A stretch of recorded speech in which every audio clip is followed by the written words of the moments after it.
Thank you for joining Wars of the Roses. As we continue with part 60, the Kabalah and Astrology, Book 8, The Kabalah and Other Channels of Esoteric Tradition, by Arthur Edward Waite. 3. The Kabalah and Astrology. The modern school of Kabalism is inclined, as already remarked, to claim that all the occult sciences arise out of their own, but it seems more correct to infer that the Kabbalah has been engrafted on some of them. And in this manner we have Kabalistic astrology, as we have also Kabalistic alchemy. To determine the superior accuracy of either view, we must have recourse exclusively to history and literature. It is only in the instance of ceremonial magic that the voice of both is unanimously in favor of a Kabalistic origin as regards the Western world. From a priori considerations, we shall be disposed to believe that the case of astrology will prove something like that of alchemy, namely that its history and literature contain little to connect it essentially with Jewry. It has the air of an exact science and seems to suggest few possible analogies with the speculations of a theosophical system. There are two facts, however, which it must be admitted are above challenge. Firstly, that the Jews were much addicted to astrology, and secondly, that the prophetic science of the stars, as it is known in the West, has derived something from the later Hebrews.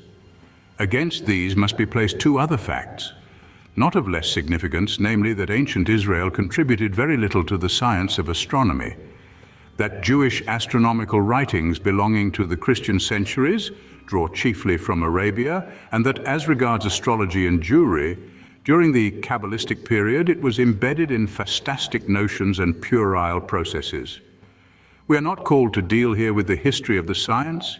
We know that Josephus traces it to Seth and assures us that he himself had visited the two famous pillars reported to have survived the deluge, and on which all the rules of astrology are said to have been engraved.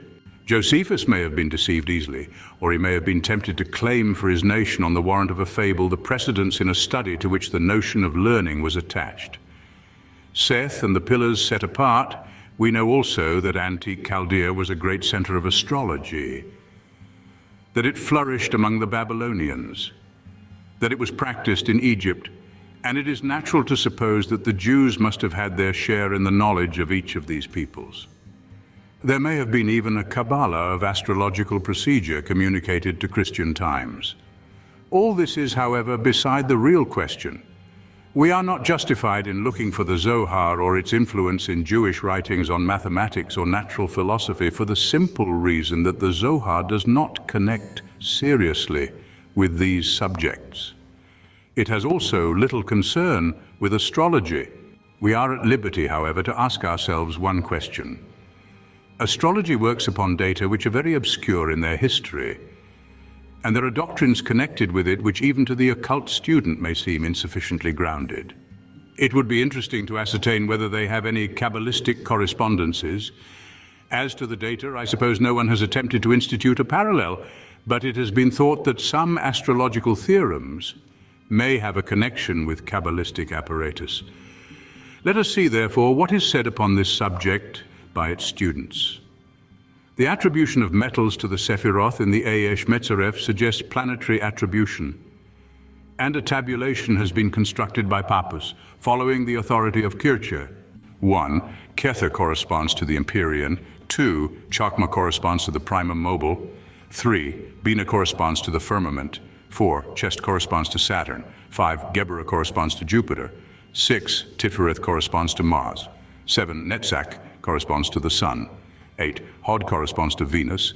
9. Jesod corresponds to Mercury. 10. Malkuth corresponds to the Moon. It is possible, as the Metzaref shows, that all systems tend to the one truth, but this scheme is not in accordance with either of its own attributions. These are followed by Rosenroth, but the R.P. Esprit Sabatier, in that strange little treatise on Kabalism, which still exercises so much fascination on French students of the subject, refers Mars to Geburah and Mercury to Hod. When there is no unanimity, we must infer that there is no point of importance involved, and that attributions and tabulations of this kind are less or more conventional and can have little application to astrology itself.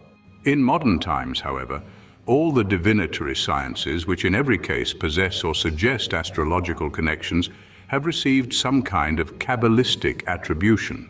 Thus, the planetary correspondences of the figures used in geomancy have been adjusted to the Sephiroth. Kabalistic principles have been applied to chiromancy. Physiognomy alone, possibly because it has never had much attention at the hands of professed occultists, seems an exception to this rule, although, as we have previously seen, there is direct warrant for it in the Zohar. The most accessible information on astrology among the Jews is in the Curiosities of James Gaffarel, who based his observations on a direct knowledge of its chief rabbinical exponents during the Christian centuries. To reduce what he says to a sentence, the Jewish astrologers read the heavens like a book. They regarded it as a book, and for the purposes of methodizing its contents with a view to its interpretation, they collected the stars into hieroglyphic characters, which were in fact the Hebrew alphabet. Their process was therefore not an astrological process, but more correctly one of divination. And as to its value, we have only to glance at the Hebrew planisphere furnished by Gaffarel to see how arbitrary was the nature of the arrangement. At the same time, it must be admitted that it suggests a correspondence with the fundamental notion of the Sefer Yetzirah, though the fact has not been observed by any previous writer. There could be nothing more natural for those who believed that the heavens and the earth were made by the inscription of letters in the air than to discover these letters in the configuration, apparently fortuitous, of the starry heavens. In place, therefore, of the unmeaning mythological figures of pagan antiquity, they imagined the 22 elements of the divine word manifested to the chosen people, and the imagination once justified by the apparent delineation of the characters, it became part of the scheme of the universe. To read the sense of the heavens so that they could give the meaning thereof was an operation no less sacred in its intention, mysterious in its methods, and strange in its results than the application of Zoharistic processes to the disentangling of the mystic meaning beneath the letter of the scriptures. This is the true Kabbalistic astrology, based on a Kabbalistic doctrine which is its justification, and of which it is in turn the logical development. Outside the Sefer Yetzirah, it has the countenance of the Zohar itself, but it has little in common with the science of the stars, as it has been pursued in the Western world. It can offer nothing in evidence of its considerations, even as astrology in the West has nothing to tell us concerning the Kabbalistic mystery of Ein Sof. It is better, therefore, not to confuse further the complicated issues of the secret sciences by the suggestion of fantastic influences and unrealizable communications. It will, of course, be anticipated that a literature so large as that of the Jews, and embracing, as we said at the inception of our inquiry, so wide a range of subjects, could not have grown up without contributing anything to the knowledge of the heavens. In the 3rd century, the Jews of Babylon were famous as doctors and astronomers, and partly for this reason were in high credit at the Persian court during the reign of the usurper Artaxerxes. Samuel Lunaticus, famous for the astronomical tables attributed to him, and head of the Academy of Nahardin, is an instance in point, and our Ada, also of Nahardin, is another. Abba Aricha, better known as the Babylonian Rav, founder of the Academy of Sora, was again a deep student of astronomy, and names might be multiplied easily.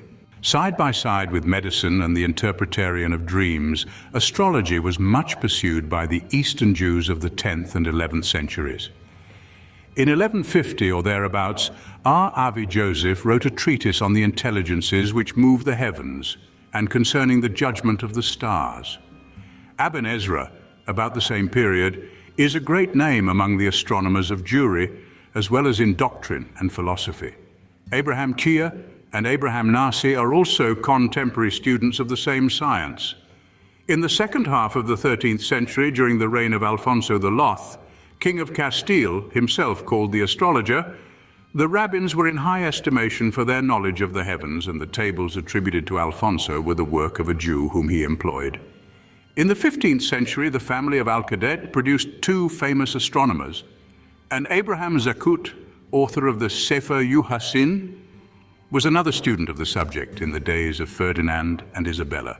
Meager as are these indications, having regard to the fact that astronomy was usually pursued in connection with the judgment of the stars, that is, with judicial astrology, They are sufficient to establish that this occult science is to be found in Jewry during most of the Christian centuries. The reader who desires to become acquainted with the first principles and procedure of Jewish astrology may consult the Curiosities of Gaffarel, whose information is drawn from R. Moses, R. Aben Ezra, R. Jacob Kapol ben Samuel, etc. This learned but pedantic writer wholly rejected what is called Kabalistic astrology with its sephirotic attributions, but the system which he develops is not less fantastic, and is that indeed which we have described briefly in the earlier part of the present section. It would be out of place to extend our references, for as on the one hand sephirotic astrology is rejected even by so determined a Kabbalist as Gaffarel, so on the other, the secrets of the Hebrew planisphere and the mysteries of stellar writing do not connect with the practice of the art in the West. It may be added that a recent writer, Mr. W. Gornold, has published a Kabbalistic astrology, but it is merely a process of divination like that attributed to Cagliostro, which was developed at great length and applied to the science of the stars by P. Christian. It is obvious that the use of the term Kabbalistic in such a connection is merely a facon de parler, unfortunately in very common use. This is made further evident by the parallel use of the term Hermetic, not only as an analogue, but an actual equivalent. Mr. Old's process is affirmed to have been in use among the ancient Kabbalists, but this is merely speculative and an inference from certain tarotic connections. Thank you for watching, and please don't forget to share, like, subscribe and comment, and if you can, please consider donating to Wars of the Roses. Links to PayPal and Patreon are in the description. Thank you so very much.